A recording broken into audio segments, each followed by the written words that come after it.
Mr. Rubens, there's been a lot of talk, especially over the last few weeks, about the targeting of police and the rhetoric that's reached the point where police officers are, being targeted for murder, who are going to restaurants and being refused service by people and by owners and so forth, who have to backtrack very quickly. Can you comment on this attitude that's arisen over the last few years, and what would you do as a senator to combat this attitude of targeting the people who enforce our laws? Yeah, well, we know that there are individual groups, there are groups being funded to inflame hatred of law enforcement. That's a fact. And we need to do things in policy to reduce arguments that they're making that cause people to become inflamed and to become violent with police. And a couple of things we need to do.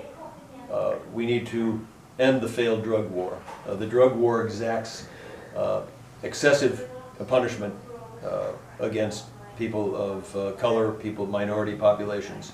The drug war, we've spent $1 trillion on the drug war since the early 1970s. It's a failure.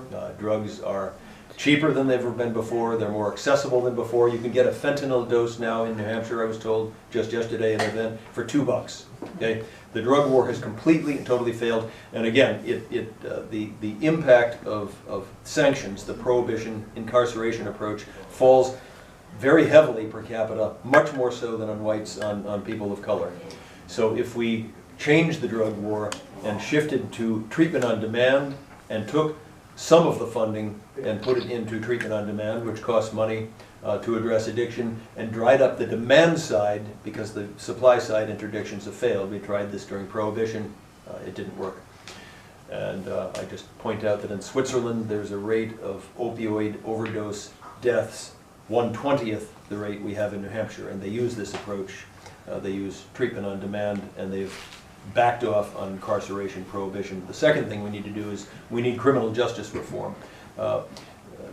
There is prosecutorial discretion used, and it's exercised in a different way against people who are poor, people who have color, that results in justice being meted out more aggressively and unfairly against. And I think if we did those two things, we would find greater peace.